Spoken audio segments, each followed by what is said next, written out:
নমস্কার, শুভ সন্ধ্যা। স্যান্তন টিভির পর্দায় মুহূর্তে আমি রয়েছে দীপান্বিতা। চোখ রাখবো বিস্তারিত সংবাদে। উপনির্বাচনকে সামনে রেখে ৭ রামনগর বিধানসভা কেন্দ্রে প্রার্থীর নাম ঘোষণা করল বিজেপি।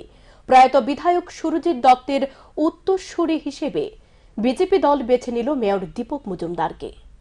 বিভিন্ন নাম নিয়ে রামনগরবাসীর জল্পনার অবসান। অবশেষে ৭ রামনগর বিধানসভা কেন্দ্রের উপনির্বাচনকে সামনে রেখে প্রার্থীর নাম ঘোষণা করল বিজেপি। ৭ রামনগর বিধানসভা এলাকায় প্রত্যাশিতভাবেই বিজেপি প্রার্থী হলেন আগরতলা পুর নিগমের বর্তমান মেয়র দীপক মজুমদার। এই দিন সর্বভারতীয় বিজেপির সাধারণ সম্পাদক অরুণ সিং এর স্বাক্ষর করা এক বিজ্ঞপ্তির মাধ্যমে ৭ রামনগর বিধানসভা কেন্দ্রের উপনির্বাচনে বিজেপি প্রার্থী হিসেবে দীপক মজুমদারের নাম ঘোষণা করা হয়। ইতিপূর্বে এই কেন্দ্রে কংগ্রেস ও সিপিআইএম এর জোট প্রার্থী হিসেবে রতন দাসের নাম ঘোষণা করা হয়েছে। উল্লেখ্য, রামনগর কেন্দ্রের বিধায়ক সুরজিৎ দত্তের অকাল প্রয়াণে এই কেন্দ্রে উপনির্বাচন অনুষ্ঠিত হতে যাচ্ছে। কিছুটা বিলম্ব হলেও প্রয়াত বিধায়ক সুরজিৎ দত্তর উত্তরসূরি হিসেবে বিজেপি মেয়র দীপক মজুমদারকে বেছে নিল। রামনগর কেন্দ্রের উপনির্বাচনে বিজেপি প্রার্থী হিসেবে মেয়র দীপক মজুমদারের নাম ঘোষণার পর দীপক মজুমদার প্রদেশ বিজেপি কার্যালয়ে যান। সেখানে পুষ্পস্তবক দিয়ে বিজেপি কর্মী সমর্থকরা বিজেপি প্রার্থী দীপক মজুমদারকে শুভেচ্ছা জানান। শুভেচ্ছায় আপ্লুত বিজেপি প্রার্থী দীপক মজুমদার সাংবাদিকদের মুখোমুখি হয়ে জানান, রামনগর বিধানসভা এলাকায় দীর্ঘ ৪০ বছর মানুষের সেবা করে গেছেন প্রয়াত বিধায়ক সুরজিৎ দত্ত। সুরজিৎ দত্তর অবর্তমানে বিজেপি দল তাঁর উপর বিশ্বাস ও আস্থা রাখার জন্য তিনি বিজেপি দলের নেতৃত্বদের ধন্যবাদ জানান। তিনি আরো জানান, প্রয়াত বিধায়ক সুরজিৎ দত্তের অসমাপ্ত কাজগুলো তিনি সম্পন্ন করবেন। পাশাপাশি রামনগর বিধানসভা এলাকায় তিনি নতুন কাজ করবেন। আমি অত্যন্ত আনন্দিত এবং খুশি যে রামনগরে সুরজিৎ দত্তের মতন একজন বিধায়ক বিগত ৪০ বছর উনি সেবা করেছেন, তার জায়গায় তার অবর্তমানে আমাকে এই দায়িত্ব দেওয়া আছে। মানে আমার উপর যে দল বিশ্বাস এবং আস্থা রেখেছে তার সম্মান রাখার চেষ্টা করবো। আমি অত্যন্ত আনন্দিত। রামনগরবাসীর যে প্রত্যাশা রয়েছে সেই প্রত্যাশা পূরণে আপনার কি ভূমিকা থাকবে? না, আমাদের সরকার আসার পর 2018-এ তারপর রামনগর যিনি বিধায়ক রামনগর এলাকার মানুষের সমস্ত চাহিদা বা সমস্যার নিরসনের জন্য আমাদের সরকার কাজ করছেন। তো আমিও চাইবো যে কাজগুলি সুরজিৎবাবু করার ইচ্ছে ছিল, করতে পারেননি, শেষ করতে পারেননি, ওনার অকাল প্রয়াণ হয়েছে, সেই কাজগুলি আমি যখন করবো। রামনগর বিধানসভা কেন্দ্রের উপনির্বাচনে বিজেপি প্রার্থীর নাম ঘোষণার পর দীপক মজুমদারকে শুভেচ্ছা জানান রাজ্যের মুখ্যমন্ত্রী ডাক্তার মানিক সাহা, প্রাক্তন মুখ্যমন্ত্রী বিপ্লব কুমার দেব, প্রদেশ বিজেপি সভাপতি রাজীব ভট্টাচার্য সহ অন্যান্যরা। এদিকে প্রদেশ বিজেপি কার্যালয়ের সামনে আনন্দে মেতে ওঠে বিজেপি কর্মী সমর্থকরা। উল্লেখ্য, রামনগর কেন্দ্রের বিধায়ক সুরজিৎ দত্তের অকাল প্রয়াণে এই কেন্দ্রে উপনির্বাচন অনুষ্ঠিত হবে। কিছুটা বিলম্ব হলেও প্রয়াত বিধায়ক সুরজিৎ দত্তের উত্তরসূরি হিসেবে বিজেপি মেয়র দীপক মজুমদারকে বেছে নিল। স্যান্তন টিভি। স্বাধীন ভারতের সবচেয়ে বড় ডাকাতি যদি হয়ে থাকে তাহলে সেটা হলো 2014 সালের পর ভারতীয় জনতা পার্টি দেশবাসীর সাথে করেছে। শুক্রবার প্রদেশ কংগ্রেস ভবনে আয়োজিত এক সাংবাদিক সম্মেলনে এমনটাই বললেন বিধায়ক সুদীপ রায় বর্মন। 285 কোটি টাকা আয়কর লেলিয়ে দিয়ে সিজ করেছে বিজেপি। নির্বাচনের প্রাক মুহূর্তে এইভাবে নির্বাচনী প্রচারে কংগ্রেসকে বেকায়দায় ফেলে দেওয়ার চেষ্টা চলছে। কিন্তু ষড়যন্ত্রের কাছে হ্যান্ডিক্যাপ হয়ে গেলেও ময়দান ছাড়বে না কংগ্রেস। মানুষের আশীর্বাদ রুজি করে ময়দান থেকেই এই সরকারকে উপযুক্ত জবাব দেওয়া হবে। শুক্রবার প্রদেশ কংগ্রেস ভবনে আয়োজিত এক সাংবাদিক সম্মেলনে এমনটাই বললেন বিধায়ক সুদীপ রায় বর্মন।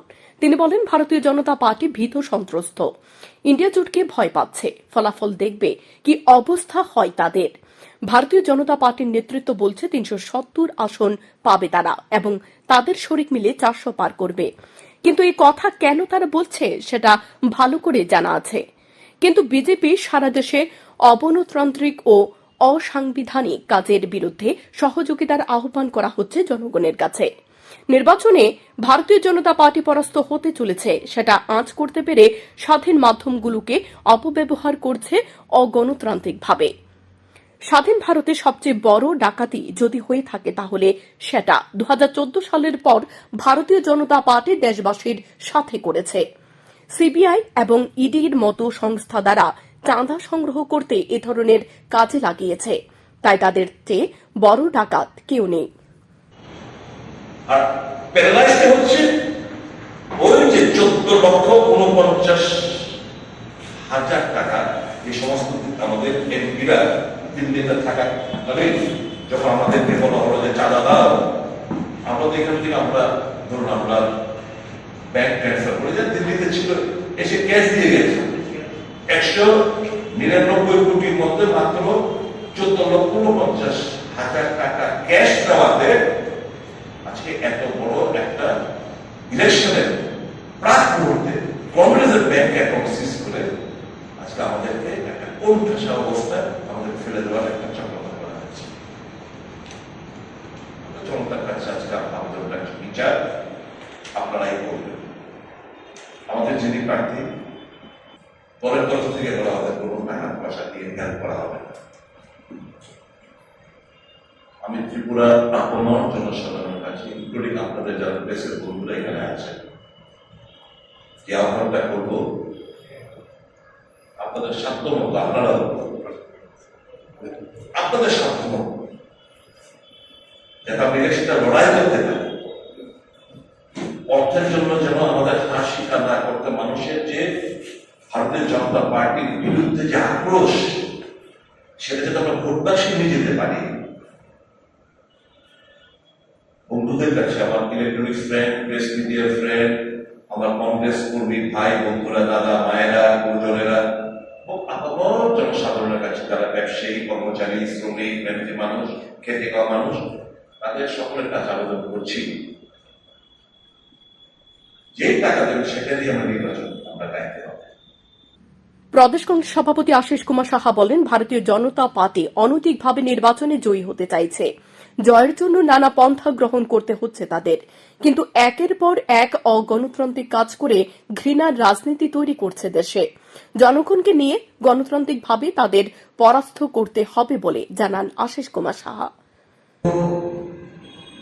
প্রচার সামগ্রী থেকে শুরু করে নির্বাচনী প্রচার কাজে ব্যাহত করার লক্ষ্যে যে গভীর ষড়যন্ত্র ভারতীয় জাতীয় কংগ্রেস এবং স্বাধীন সত্তা বিশিষ্ট প্রতিষ্ঠানগুলিকে কাজে লাগিয়ে যে ঘটনায় লিপ্ত হয়েছে তার প্রতিবাদে দেশবাসীর সম্মুখে আমাদের বর্তমান যে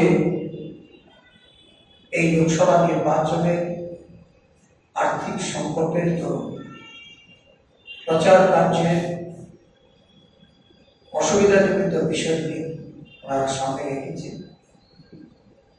জনগণের দৃষ্টি আকর্ষণ করে এই ঘটনা থেকে রেহাই দেওয়ার জন্য এবং আমাদের এই ফ্রোজেন অ্যাকাউন্টগুলিকে অবিলম্বে এটা খুলে দেওয়ার জন্য একটা বিরোধী দল হিসাবে নির্বাচনী প্রতিদ্বন্দ্বিতায় সঠিক অর্থে যেন আমরা আমাদের প্রচারে, আমাদের প্রচারপত্র, আমাদের ফ্ল্যাগ, ফেসবুক থেকে শুরু করে বিভিন্ন নেতৃত্বের মুভমেন্ট, বিভিন্ন যোগাযোগ ব্যবস্থার দরুন যে অর্থের প্রয়োজনীয়তা সেগুলিকে জানিয়ে আয়োজিত সাংবাদিক সম্মেলনে সুদীপ রায় বর্মন ও আশিস কুমার সাহা ছাড়াও উপস্থিত ছিলেন প্রদেশ কংগ্রেসের আহ্বায়ক প্রবীর চক্রবর্তী।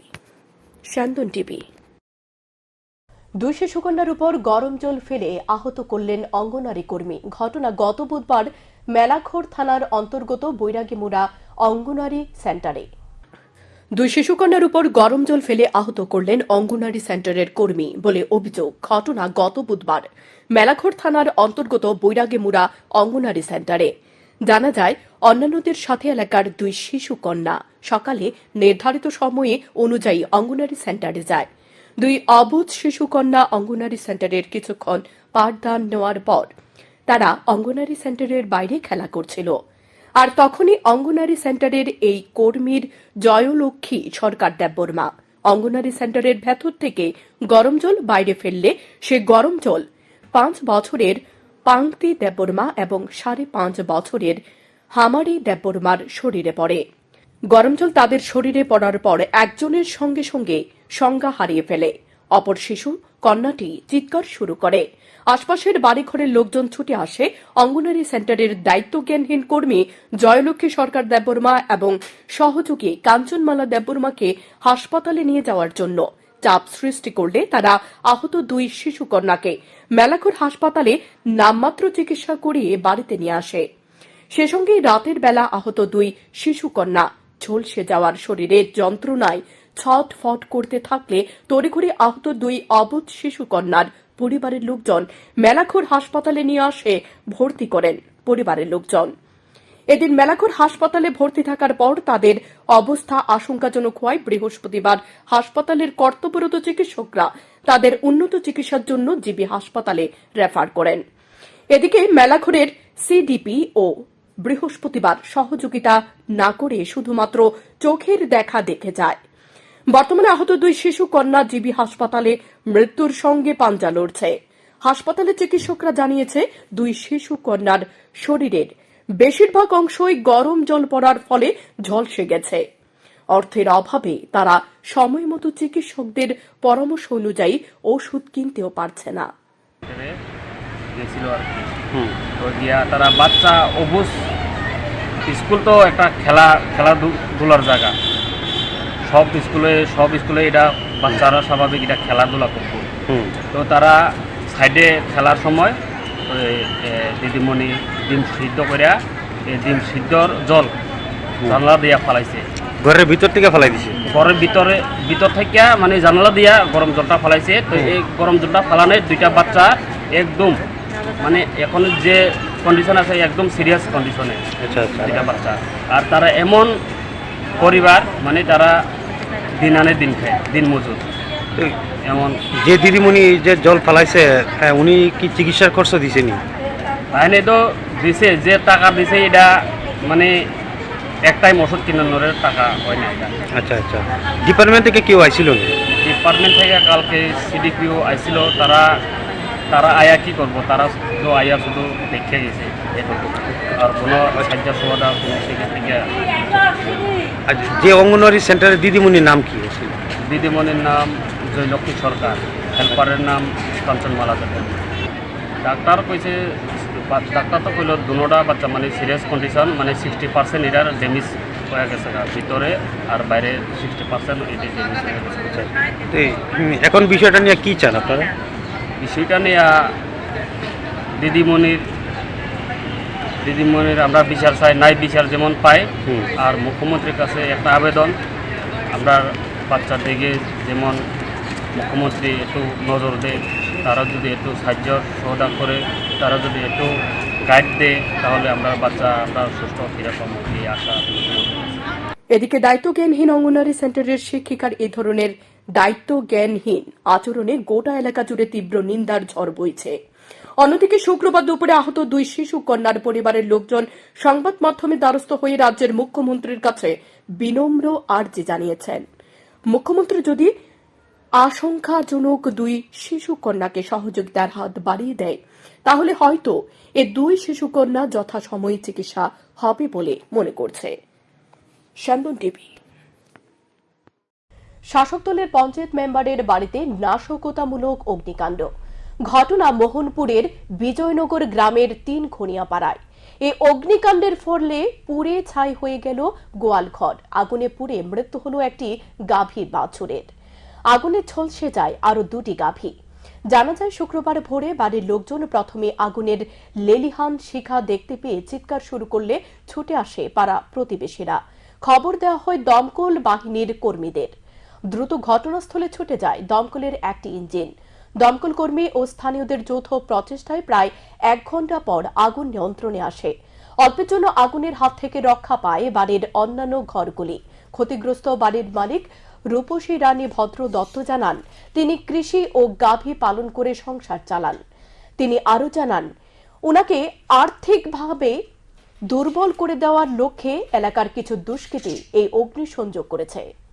আমার বাড়িতে রাত্র 3:45 আমি উঠছি, উঠটা দেখি হঠাৎ করে ঘর জ্বলতেছে। আমরা ডাকাটাকি করে বাড়িছি। ঘরের মধ্যে গরু আছিল 6-7টা। এরা সবই একটা বাছুর একবারে মারা গেছে, আর বাকি যে আছে যে এটি বাঁচবো কিনা সন্দেহ আছে। এই অবস্থা। কটা গড় পড়ছে? ঘর আছিল একটা গরু ঘর আর একটা বসত ঘর। ঘরের ভিতরে হুন্ডা আছিল 2-3টা, স্প্রে মেশিন আছিল, কাঠ আছিল 1.5 লাখ টাকার মতো। ঘর পাইছি আমরা, ঘর তুলুম। ট্রাক্টর আছিল, এরপর ট্রাক্টরের মেশিন, বাইসাইকেল আছিল, মোটর 2টা। আনুমানিক কত টাকার ক্ষতি হয়েছে আপনার? 4-5 লাখ তো হইব। আচ্ছা, আজকে ভোর 3টার দিকে দেখছেন? হ্যাঁ, 3:45-এ। আচ্ছা, তারপরে আগুন কিভাবে নিয়ন্ত্রণে আনা হয়েছে? নিয়ন্ত্রণে আমরা পাড়ার লোক আইছে, তারা একটু জল ডালছে, তারপরে আইছে ফায়ার সার্ভিস আইয়া তারপর নিয়ন্ত্রণ করছে। কতক্ষণ সময় লাগছে আগুন নিভাইতে? প্রায় এক ঘন্টা হইব। ত্রিপুরা বার অ্যাসোসিয়েশনের এক্সিকিউটিভ কমিটির নির্বাচন নিয়ে প্রস্তুতি চূড়ান্ত। নির্বাচন আগামী 24শে মার্চ অনুষ্ঠিত হবে। সকাল 9টা থেকে শুরু হবে ভোটদান। ভোট শেষ হবে দুপুর 1টার সময়। দুপুর 2টা থেকে ভোট গণনা শুরু হবে। এদিন ফলাফল ঘোষণা করা হবে শুক্রবার। ত্রিপুরা বার অ্যাসোসিয়েশন আয়োজিত এক সাংবাদিক সম্মেলনে একথা জানান নির্বাচনের রিটার্নিং অফিসার আইনজীবী সন্দীপ দত্ত চৌধুরী। ত্রিপুরা বার অ্যাসোসিয়েশনের এক্সিকিউটিভ কমিটির নির্বাচন আগামী 24শে মার্চ অনুষ্ঠিত হবে। সকাল 9টা থেকে শুরু হবে ভোটদান। ভোট শেষ হবে দুপুরে 1টার সময়। দুপুর 2টা থেকে ভোট গণনা শুরু হবে। এদিন ফলাফল ঘোষণা করা হবে। তারপর আগামী 2024-26 অর্থ বছরের নতুন এক্সিকিউটিভ কমিটির জয়ী প্রার্থীদের নাম ঘোষণা করা হবে। শুক্রবার ত্রিপুরা বার অ্যাসোসিয়েশন আয়োজিত এক সাংবাদিক সম্মেলনে একথা জানান নির্বাচনের রিটার্নিং অফিসার আইনজীবী সন্দীপ দত্ত চৌধুরী। তিনি আরও বলেন, দীর্ঘদিন পর ত্রিপুরা বারের 15টি শূন্য আসনের জন্য দ্বিমুখী লড়াই হতে চলেছে। সভাপতি পদে প্রতিদ্বন্দ্বিতা করবেন মৃণাল কান্তি বিশ্বাস এবং পঙ্কজ বণিক। সহ সভাপতির জন্য প্রতিদ্বন্দ্বিতা করবেন সুভাষিস দে, সুব্রত দেবনাথ। সম্পাদক পদে প্রতিদ্বন্দ্বিতা করবেন রজত রায়, কৌশিকিন্দু। সহ সম্পাদকের জন্য প্রতিদ্বন্দ্বিতা করবেন অমর দেববর্মা, অনুরাধা দেববর্মা, সুজয় সরকার ও উৎপল দাস। এবং 10টি সদস্যের পদের জন্য লড়াই করতে চলেছে 20 জন প্রার্থী। নির্বাচনী প্রক্রিয়া চলাকালীন একাধিক অভিযোগ পাওয়া গেছে। সেগুলি ঊর্ধ্বতন কর্তৃপক্ষের নজরে দেওয়ার পর এ বিষয়ে শুক্রবার দুপুরে একটি বৈঠক করা হয়েছে। সর্বমোট ভোটার 500 জন। এর মধ্যে রয়েছে 80 জন নতুন ভোটার। নির্বাচনের দিন ভোট কেন্দ্র থাকবে 4টি। প্রত্যেক বুথে 125 জন করে ভোটার থাকবে। তিনি আরও জানান, যতগুলি মনোনয়নপত্র জমা হয়েছে সবগুলি বৈধ। কোনো মনোনয়নপত্র প্রত্যাহার করেনি কোনো প্রার্থী। আরও বলেন, চূড়ান্ত ভোটার তালিকা অনুযায়ী ব্যালট পেপার তৈরি করা হয়েছে বলে জানান তিনি। ভীষণ ভালো সাড়া পাচ্ছি আইনজীবী উন্নয়ন মঞ্চের পক্ষে। আপনারা জানেন, আগামী 24 তারিখ আমাদের ত্রিপুরা বার অ্যাসোসিয়েশনের নির্বাচন। এই নির্বাচনকে অবাধ এবং সুষ্ঠুভাবে সম্পন্ন করা হবে এবং আইনজীবী উন্নয়ন মঞ্চের পক্ষে আমরা আজকে বেরিয়েছি। আমরা প্রত্যেক আইনজীবীর কাছে ব্যক্তিগতভাবে এবং আমরা সম্মিলিতভাবে আমরা তাদের কাছে আমরা আইনজীবী উন্নয়ন মঞ্চের পক্ষে ভোট চেয়েছি এবং প্রত্যেকে আমাদের আশ্বস্ত করছে যে সরকার ত্রিপুরা রাজ্যে যেভাবে কাজ করছে সবাইকে গুরুত্ব দিয়ে, সবার স্বাস্থ্য, শিক্ষা, সমস্ত কিছুর অধিকার দিয়ে এবং ত্রিপুরা রাজ্যকে একটা শ্রেষ্ঠ ত্রিপুরা গড়ার লক্ষ্যে যেভাবে সরকার কাজ করছে। এদিকে ত্রিপুরা বার অ্যাসোসিয়েশনের নির্বাচনের ভোট প্রচারে যান আইনজীবী উন্নয়ন মঞ্চের পক্ষ থেকে কল্যাণী রায়। আদালতে গিয়ে আইনজীবীদের কাছে ভোট প্রচার করেন তিনি। আইনজীবী উন্নয়ন মঞ্চের জয় নিয়ে অনেকটাই আশাবাদী। শান্তন টিভি। একই রাতে 2 ভাইয়ের 2টি গাড়ি দুর্ঘটনার কবলে পড়ে আহত 2 জনই। বড় ভাইয়ের গাড়ি দুর্ঘটনায় কেউ আহত না হলেও ছোট ভাইয়ের গাড়ি দুর্ঘটনার কবলে পড়ে আহত হয় ছোট ভাই সহ গাড়িতে থাকা তার বন্ধু। এদিকে গাড়ি দুটি দুর্ঘটনার কবলে পড়ে ক্ষতিগ্রস্ত হয়। এ 2টি গাড়ি দুর্ঘটনা ঘটে বিলুনিয়া থানাধীন চিত্তামারা এলাকায়। আহতরা হলেন পলাশ দাস ও শুভঙ্কর সাহা। উভয়ের বাড়ি সাতমুড়া এলাকায়। আহতদের হাসপাতালে নিয়ে যাওয়ার পর কর্তব্যরত চিকিৎসক প্রাথমিক চিকিৎসার পর পলাশ দাসকে দক্ষিণ জেলা শান্তির বাজার হাসপাতালে স্থানান্তরিত করেন। পলাশ দাস মাথায় গুরুতর আঘাত পায়। বর্তমানে জেলা হাসপাতালে চিকিৎসাধীন পলাশ দাস। অপরদিকে আহত শুভঙ্কর সাহাকে বিলুনিয়া হাসপাতালে প্রাথমিক চিকিৎসার পর ছেড়ে দেওয়া হয়। বড় ভাইয়ের গাড়ি দুর্ঘটনার কবলে পড়েছে শুনে TR-01 K4386 এই নম্বরের গাড়ি নিয়ে বিলুনিয়া থেকে চিত্তামারা যাওয়ার সময় নিয়ন্ত্রণ হারিয়ে বিদ্যুতের পোস্টের সাথে সজোরে ধাক্কা মারে। এতে গাড়ি দুর্ঘটনার কবলে পড়ে আহত হয় 2 জন। অপরদিকে গাড়ির সামনে অংশ ভেঙে চুরমার হয়ে যায়। খবর পেয়ে ঘটনাস্থলে ছুটে যায় পুলিশ। পুলিশ দুর্ঘটনার মামলা হাতে নিয়ে তদন্ত শুরু করেছে। এনে বাড়ি খাইয়ে একটু উল্টাই গেছে আর কি। কোন সময়? একটা সময় রাত্রে একটা। গতকালকে নেই? হ্যাঁ গতকালকে। তো আপনারা শব্দ শুনে বাইরেছেন? হ্যাঁ সব মানুষ বার হয়েছে, ওই মানুষ বার হয়ে রে ইয়ে করতে দিছে পাল্টা এইবার আবার পাল্টা দিছে আর কি। তো এদিকে হের আরেকটা গাড়িও তো অ্যাক্সিডেন্ট হয়েছে, শুনছেন এটা? হ্যাঁ শুনছে তো, সামনেরও সামনে একই মালিকের নাকি? এখন মালিক বলে। জুয়া বিরোধী অভিযান সাফল্য পেল বিশালগড় থানার পুলিশ। জানা যায় বিশালগড় থানাধীন করইমুড়া এলাকায় প্রায় সময় জুয়ার আসর বসত।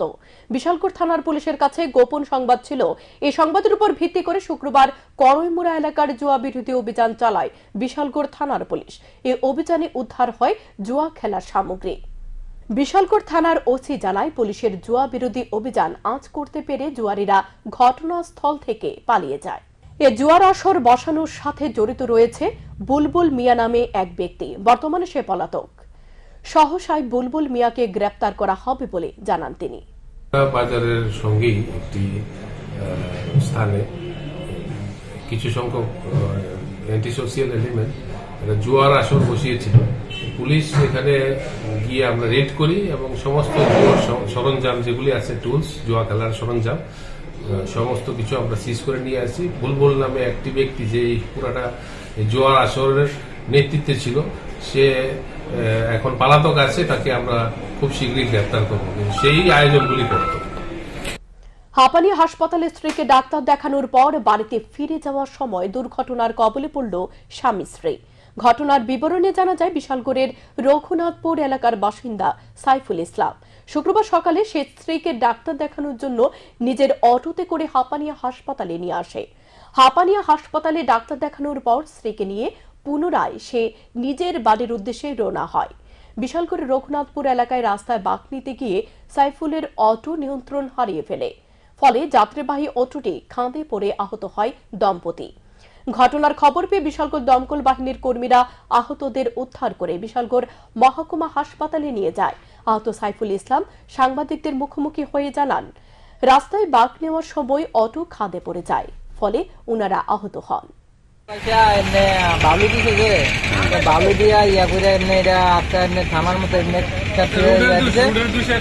এটাতে আমি বাঁচানো লেগেছে এমনি দিছি। তো এদিকে আইসা পড়ছি, নাইলে গাড়ির সাথে আমি বাড়ি খাইয়া একবারে আমি কোন জায়গাতে হয়েছে এটা?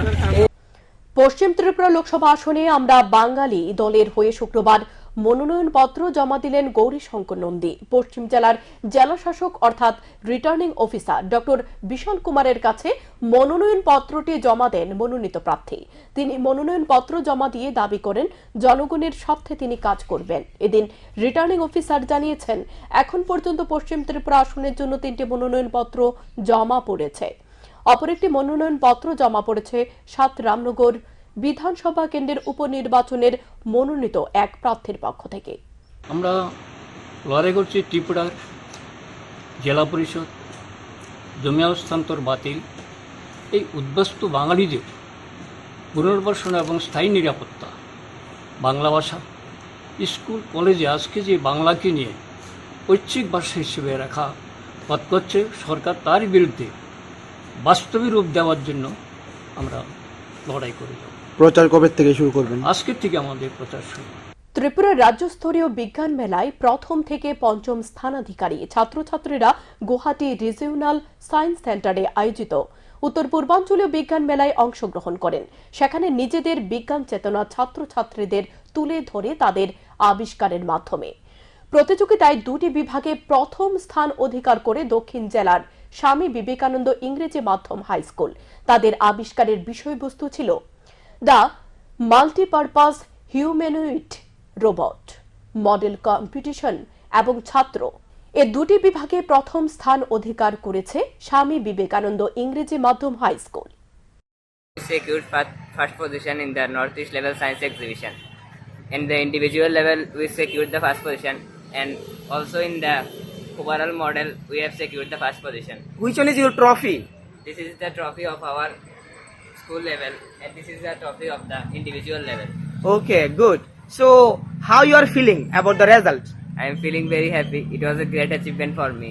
I am very thankful to my escort teachers, my teammates, and my other team members, my parents and my school teachers for their unwavering support throughout this journey. Okay, and how you are feeling? I'm really feeling very happy, and I want to convey my special thanks to my guide teacher, escort teacher, and my schools, also to my father and mother.